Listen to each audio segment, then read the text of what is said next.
자, 오늘 주시는 말씀은 로마서 11장입니다.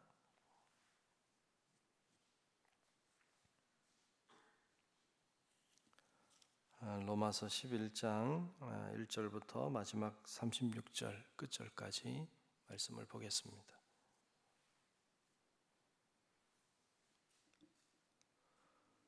네, 다 찾으신 줄로 알고 로마서 11장 1절로 끝절의 말씀을 교독하며 말씀을 보겠습니다. 그러므로 내가 말하노니 하나님이 자기 백성을 버리겠느냐? 그럴 수 없느니라. 나도 이스라엘이니요 아브라함의 씨에서 난 자요 베냐민 지파라.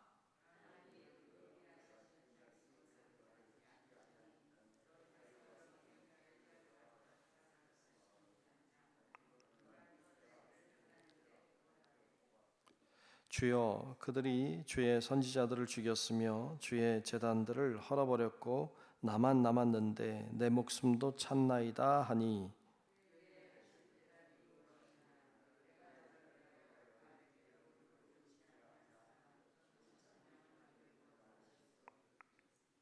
그런즉 이와 같이 지금도 은혜로 택하심을 따라 남은 자가 있느니라.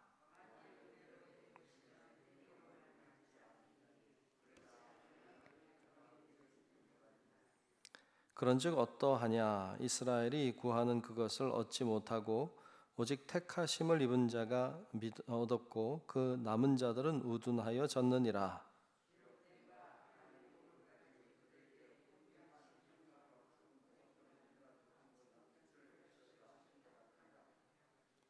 또 다윗이 이르되 그들의 밥상이 올무와 같이 올무와 덫과 거치는 것과 보응이 되게 하시옵고,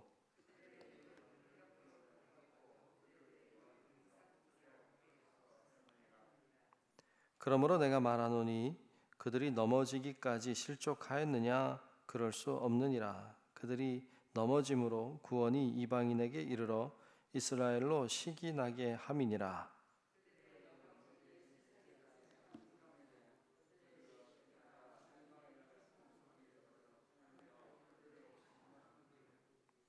내가 이방인인 너희에게 말하노라. 내가 이방인의 사도인 만큼 내 직분을 영광스럽게 여기노니,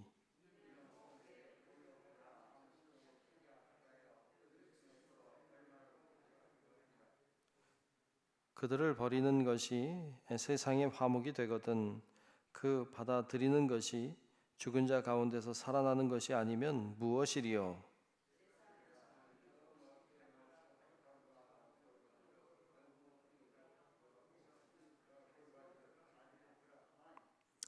또한 가지 얼마가 꺾이었는데 돌 감람나무인 네가 그들 중에 접붙임이 되어 참 감람나무 뿌리의 진액을 함께 받는 자가 되었은즉,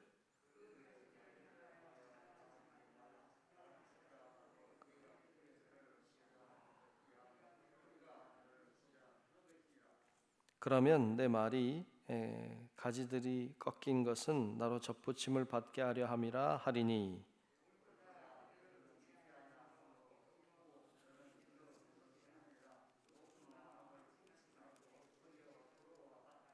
하나님이 원 가지들도 아끼지 아니하셨은즉 너도 아끼지 아니하시리라.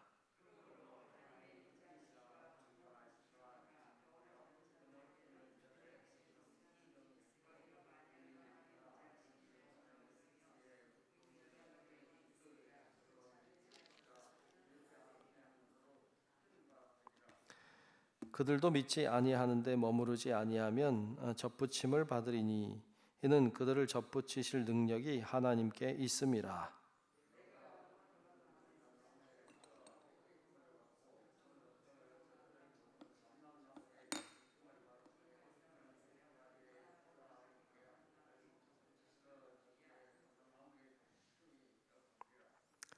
형제들아, 너희가 스스로 지혜 있다 하면서 이 신비를 너희가 모르기를 내가 원하지 아니하노니, 이 신비는 이방인의 충만한 수가 들어오기까지 이스라엘의 더러는 우둔하게 된 것이라.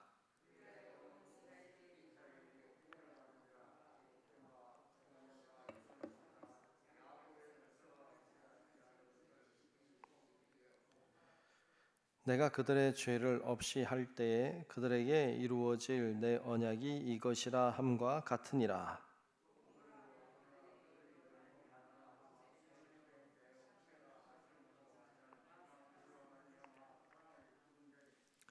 하나님의 은사와 부르심에는 후회하심이 없느니라.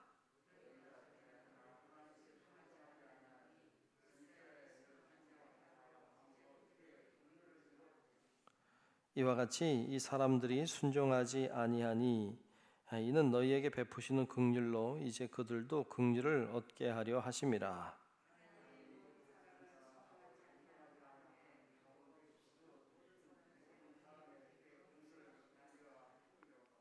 깊도다 하나님의 지혜와 지식의 풍성함이요 그의 판단은 헤아리지 못할 것이며 그의 길은 찾지 못할 것이로다.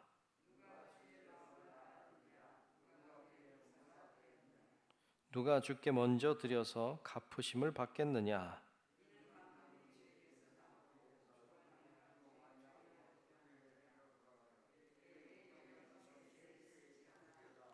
아멘. 네, 오늘도 주님이 우리와 함께 하시고 또 은혜 주시고 동행하실 줄로 믿습니다. 네, 오늘 로마서 11장의 말씀을 보았습니다. 우리가 앞에서 보았습니다만 바울은 끊임없는 근심과 고통이 있었습니다. 바울이 가지고 있는 근심과 고통은 자기 민족의 구원에 관한 거였죠. 이스라엘 민족이 구원에서 제외되는 것 같은 느낌이 참 슬펐던 것으로 보입니다.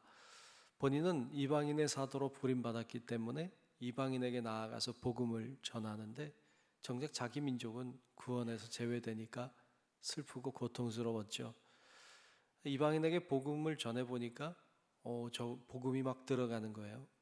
막 예수 믿는 사람들이 막 일어나는 거예요. 막 그 교회들이 세워지고 막 놀라운 역사들이 일어나요. 그런데 우리 민족은 예수를 안 믿어요.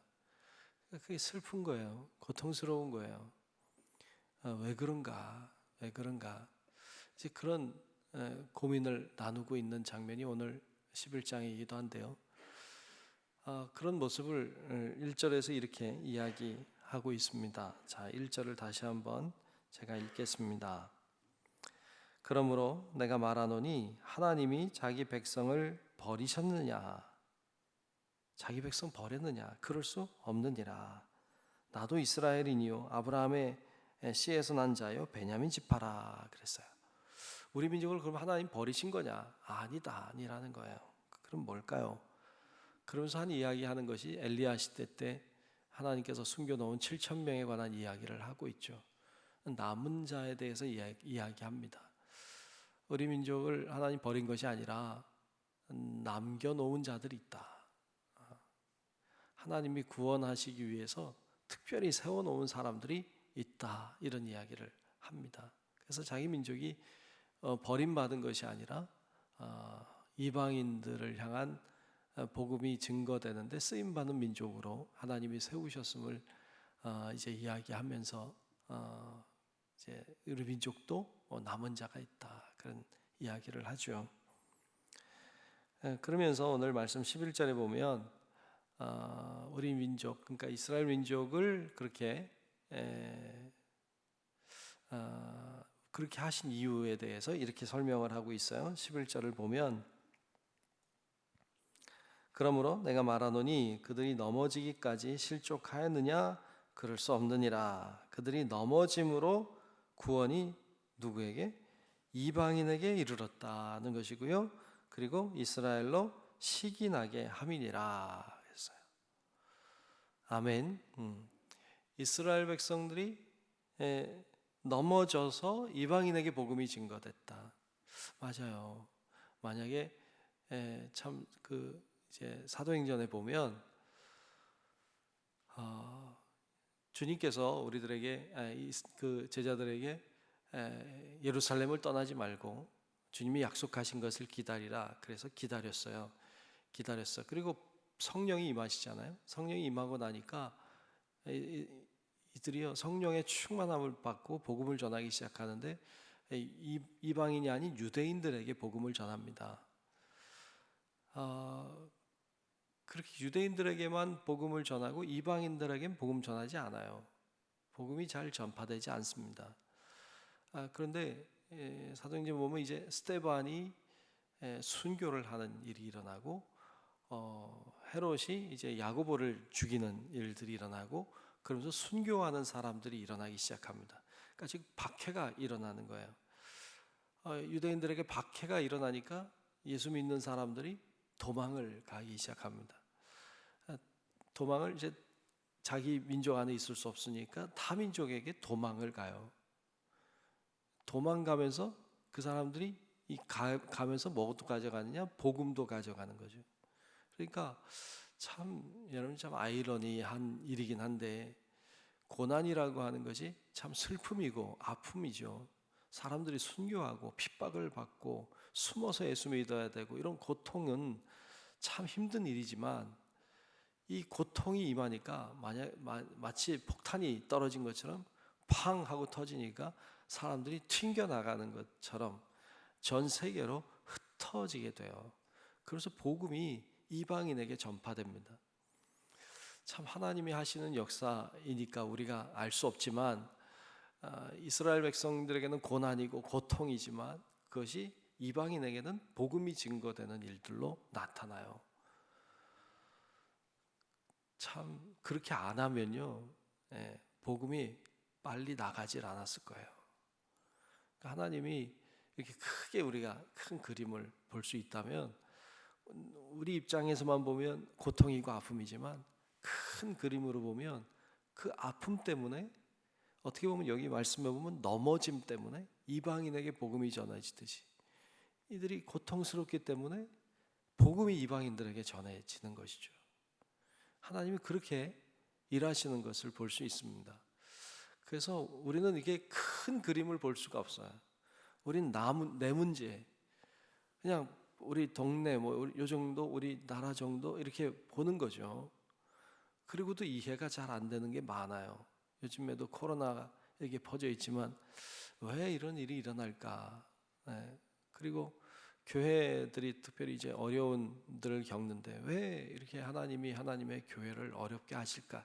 이런 생각이 들죠. 작은 그림이죠. 우리밖에 모르니까, 우리밖에 안 보이니까. 그런데 하나님은 어떤 큰 그림을 가지고 보시니까 이걸 통해서도 하나님 뭔가를 하신다. 아멘. 이걸 통해서도 하나님 무엇인가 역사하신다. 이런 믿음을 가지고 우리가 주님의 시각으로, 큰 시각으로 하나님의 역사를 믿고 또 그 믿음으로 뭔가 하신다고 하는 그 하나님의 역사하심을 믿고 믿음으로 나아가는 우리 성도 여러분들이 되시기를 주의 이름으로 축복합니다. 이스라엘 백성들이 넘어짐으로 이방인에게 복음이 증거되고 또 하나 얘기하고 있는 건 이스라엘 백성들이 이방인에게 복음이 증거되고 그들이 구원받는 것을 보고 시기 나게 하려 함이라. 그래서 시기가 나는 거예요. 그래서 우린 더 잘 믿어야지 이렇게 시기 나도록 하신다. 그래서 오늘 말씀 14절에도 보면 이렇게 말하고 있습니다. 14절을 보면 이는 혹 내 권력을 아무쪼록 시기 나게 하여 그들 중에서 얼마를 구원하려 함이라 그랬어요. 시기 나서 그들 중에 얼마도 구원하려고 하신다는 이야기를 합니다. 그러면서 이제 접붙이는 이야기를 하고 있어요. 돌감람나무, 참감람나무 이런 얘기 쭉 하고 있는데 저는 접을 안 붙여봤어, 잘 몰라. 근데 그냥 좀 생각해 보면 참감람나무가 있는 거죠. 그런데 참감나무의 가지가 꺾여요. 그러니까 이게 뭘 얘기하는 거예요? 유대인이 있는데 유대인이 꺾이는 거죠. 넘어지는 거예요. 핍박을 받는 거예요. 그리고 거기 뭐가 서느냐? 접붙임을 받은 돌감람나무가 접붙임을 받는다. 이방인이 거기서 그의 진액을 빨아먹으며 거기서 복음을 받음으로 거기에서도 열매가 맺히게 하시는 거죠. 그래서 이 참감람나무죠. 유대인들과 그리고 그거에 접붙인 이방인들 돌감람나무 이야기를 하면서 너희가 이방인들이 복음을 받아들이는 게 잘나서가 아니라 너희들은 또 참 감람나무에서 올라오는, 뿌리에서 올라오는 그 진액을 먹고 있기 때문에 너희가 열매도 맺고 너희가 복음도 받아들일 수 있고 그렇게 하나님의 은혜를 받는 것이다 라고 이야기하고 있습니다. 맞죠. 우리도 여러분 이스라엘 통해서 역사하신 하나님을 우리가 모른다면 우리가 그분의 은혜도 알 수가 없고 그분의 역사하심도 모르겠죠. 어떤 그런 뿌리가 있었죠. 이스라엘뿐만 아니라 믿음을 지켜온 선조들이 있었죠. 그리고 그런 어떤 우리 신앙의 뿌리들이 있으니까 오늘 우리가 있는 거고, 우리 교회도 마찬가지로 우리 50주년 됐습니다만 그동안 그렇게 헌신하고 희생하신 분들이 쭉 있었기 때문에 오늘 우리가 이곳에서 신앙생활도 할 수 있는 거죠. 그래서 늘 내가 잘해서 되었다기보다는 늘 그런 믿음의 뿌리가 있었기 때문에 내가 있다고 하는 것에 대한 감사와 겸손함이 필요한 것이죠. 이제 그런 이야기를 쭉 하고 있습니다. 오늘 말씀은 그런 정말 이스라엘 백성들의 넘어짐이 결국 이방인들에겐 복음이 증거되고 결국 시기 나게 해서 결국엔 다 구원하려고 하시는 하나님의 계획하심과 섭리가 있다는 사실을 말씀을 통해서 우리들에게 들려주고 있습니다. 여러분 우리도 그러한 마음을 알고 또 우리가 이곳에 있는 건 우리 믿음을 지켜온 뿌리가 있음을 감사하고 또 우리가 겸손하게 어쩌면 우리들에게 닥쳐온 여러 가지 고난과 어려움들도 지금 우리는 잘 모르지만 결국 하나님이 그것을 통해 무엇인가 하신다고 하는 이 믿음을 가지고 잘 감당해서 정말 하나님이 마음껏 역사하시고 또 하나님의 일이 이루어지도록 쓰임받는 우리 성도 여러분들이 다 되시기를 주님의 이름으로 축원합니다. 기도하겠습니다. 하나님 고맙습니다. 오늘도 하나님께서 우리와 함께 하시고 계시는 줄로 믿습니다. 우리가 기도하고 있는 것을 들으시고 우리가 부르짖는 소리를 들으시며 통회하는 소리, 하나님 앞에 호소하는 소리를 듣고 계시는 줄로 믿습니다. 믿음으로 기도하며 나아갈 때 하나님이 정말로 축복하시는 은혜를 경험하게 하시고 기도에 응답해 주시고 우리를 새롭게 하시는 놀라운 주의 역사를 보게 인도하여 주시옵소서. 우리들에게 다가오는 고난과 어려움이 왜 이런 일들이 일어나는지 잘 모르는 저희들이지만 하나님은 무엇인가 하고 계시고 또 무엇인가 계획하고 역사하고 계심을 믿습니다. 믿음으로 잘 감당하는 저희들 되도록 도와주시옵소서. 오늘도 하나님을 의지하며 이렇게 비를 뚫고 와 기도하는 사랑하는 성도들, 또 교회에 와서 예배하고 기도하고 싶지만 오지 못하고 하나님 가정에서 기도하는 주님의 자녀들, 하나님 다 기억하여 주시고 하나님의 놀라운 역사하심과 능력을 경험하는 이 새벽의 시간이 되도록 주여 도와주시옵소서. 주님께 감사하옵고 살아계신 예수님 이름으로 기도하옵나이다. 아멘. 하늘에 계신 우리 아버지여, 이름이 거룩히 여김을 받으시오며 나라가 임하시오며 뜻이 하늘에서 이루어진 것 같이 땅에서도 이루어지이다. 오늘 우리에게 일용할 양식을 주시옵고 우리가 우리에게 죄 지은 자를 사하여 준 것 같이 우리 죄를 사하여 주시옵고 우리를 시험에 들게 하지 마시옵고 다만 악에서 구하시옵소서. 나라와 권세와 영광이 아버지께 영원히 싸움나이다. 아멘.